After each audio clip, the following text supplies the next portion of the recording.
So I am going to start a new chapter, that is chapter 6, animal tissue. In this chapter, only animal tissue is there in syllabus and rest of the portions that is deleted in revised syllabus. Okay, so we will discuss only about animal tissue. What is tissue? So all of you know, already have studied in class 9. Tissue is a group of cells with similar function. Either the cell they may be similar or they may be dissimilar, but they are doing one particular function, so that is called tissue. And there are different types of animal tissue. One is epithelial tissue, second is connective tissue, third is muscular tissue, and fourth is neural tissue. So epithelial tissue is also known as epithelium. So that is making the boundary, and the boundary may make the outer side of the any particular part of the organ of the body, or it is making the inner boundary of any particular organ. So that is called epithelial tissue. And epithelial tissue are of two types: simple epithelium and compound epithelium. Simple epithelium, it consists of one single layer.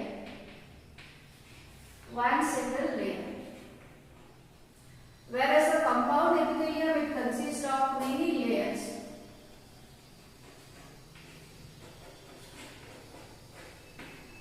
So both the simple and the compound epithelium, either it is having the free outer surface or free inner surface, but simple is composed of one single layer, whereas the compound is having many layers. Then connective tissue. Connective tissue means it is connecting. It is connecting one tissue to another tissue. And there are three different types of connective tissue: loose connective tissue, dense connective tissue, and specialized tissue. In specialized tissue, cartilage, bone, and blood. Blood, so that is a fluid connective tissue. Then the muscular tissue is also divided into three types: skeletal, then smooth muscular tissue, and cardiac tissue. So muscular tissue, that is actually helping in the movement, because bones are connected to muscles, and with the help of the contraction and the expansion of the muscle, the bones they are moving. Because bones itself they cannot move. So how the movement is possible? The movement is possible because it is connected to muscular tissue, and by the contraction and the expansion of the muscular tissue, bone is moving. So there is locomotion. Then the neural tissue, so that is present in brain. It is a very specialized kind of tissue. And there are two types of the neural tissue. One is the neuroglia and the second is neuron. So first we will discuss about epithelial tissue. What are the characteristic features of epithelial tissue? Cells are compactly arranged. So that means the cells they are very tightly arranged to each other, and no intercellular space or the fluid is present. You can find out there is no gap in between two cells, and these two cells they are tightly connected to each other. They are located above the basement membrane. This is called basement membrane.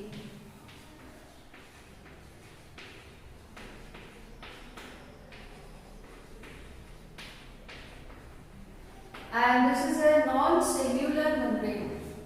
Here you see the epithelial tissue consists of either hexagonal cell or the rectangular cell, which are very compactly arranged. There is cytoplasm is present and a centrally located nucleus is present. And this one is the basement membrane. On basement membrane you can find out epithelium, so that is present. Because the epithelium, so that is not supplied with blood vessels. So from where it is getting nourishment? It is getting nourishment from basement membrane. Because the basement membrane that is supplied with blood vessels. And because the epithelium, so that is also growing and developing, so it also needs nourishment. So the nourishment is provided by the basement membrane. So that is the function of basement membrane. Then there are three types of epithelial tissue: squamous epithelium, cuboidal epithelium, and columnar epithelium. Squamous epithelium, it consists of a single layer, and the cells they are flat and irregular boundaries are there. So you can find out the cells, these are all the irregular, like this, and it consists of one single layer which is having a prominent nucleus. So where it is located? It is located in the blood vessel, in the inner lining of the blood vessels, or in the air sac of lungs. So because it is a single layer, it is a thin layer of epithelium and it is helping in the process of diffusion. For example, you know that the air sac, so that is the place where there is actual exchange of the respiratory gases taking place. So because the epithelium, so that is very thin, it consists of a single layer, so easily the gases they can diffuse either outside or inside of air sac. Next type of epithelium is cuboidal epithelium. Cuboidal means cube.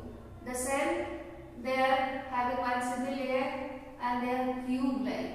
And here also you can find out there is a prominent nucleus is present, which is located in the middle of the cell, and this layer is also lying on basement membrane.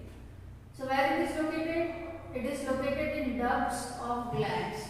You know there are many glands are there which can secrete many things, enzymes or any other fluid, for example digestive glands. So duct means these are small tubes which are developing from the glands. So cuboidal epithelium is present in the ducts of glands and also tubular part of nephron. Nephron, you know, so that is a single unit of kidney, and the nephron is having tubular part which is called proximal tubule, distal tubule. So these are the tubular part. So in the tubular part is also it is present and also in the ducts of glands. Then what is the function? Either it is secreting something or it is helping in absorption. Then the columnar epithelium, they are just like column. The cell, these are all the slender and the tall, and nucleus is located at the base. Now here you see the diagram. Now these are all the tall cell, and at the base you can find out the nucleus, so that is present.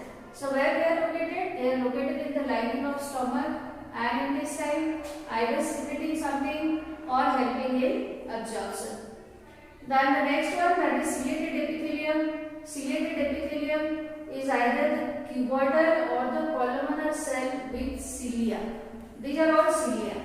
So cilia are the fine thread-like projections which are developing from one end of either cuboidal cell or the columnar cell, and they are located in the bronchioles and oviduct.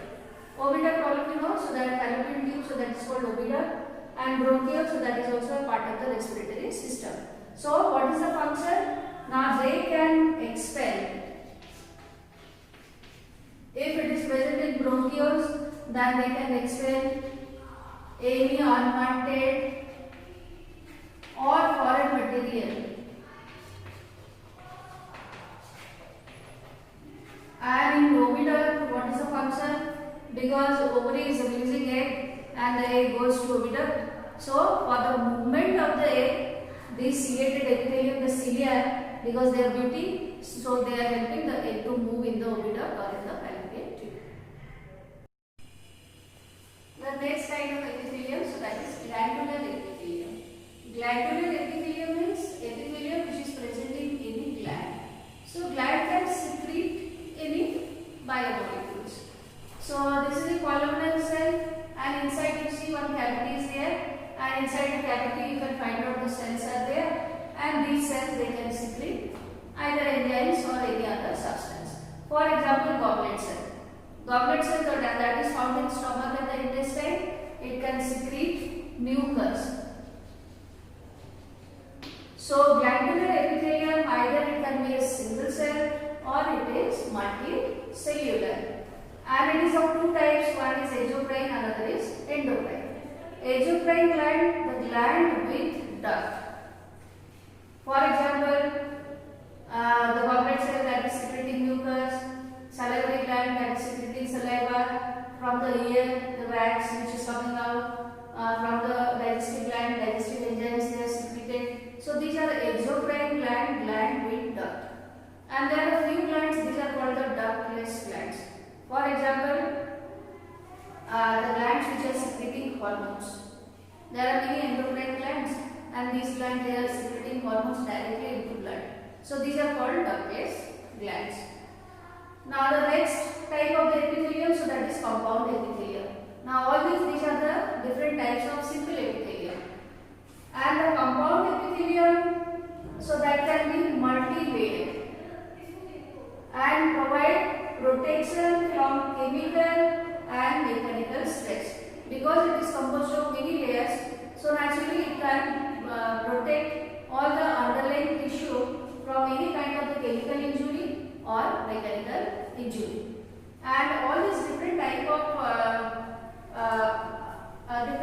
the epithelium actually I explained. So they may be in the simple or in the compound, because the squamous epithelium may be simple or it may be compound. The only difference is that in the simple there is only single layer, in the compound there are many layers. And where it is present? It is present in dry surface of skin, then the moist surface of buccal cavity, pharynx, salivary gland. So these are all the different parts where you can find out compound epithelium. Now all these different cells, how they are connected to each other. For example, suppose when you are building a house, then bricks are connected with the help of the cement. Similarly, the cells, they are also connected with each other by the cementing material, and there are different kind of junction. One is the tight junction, another is the adhering junction, third is the gap junction. In tight junction, you can find out the cell, they are connected very tightly. So it is preventing leakage of any material. And the adhering junction, so there is any cementing material is there in between the two cells, which is connecting two cells of the tissue.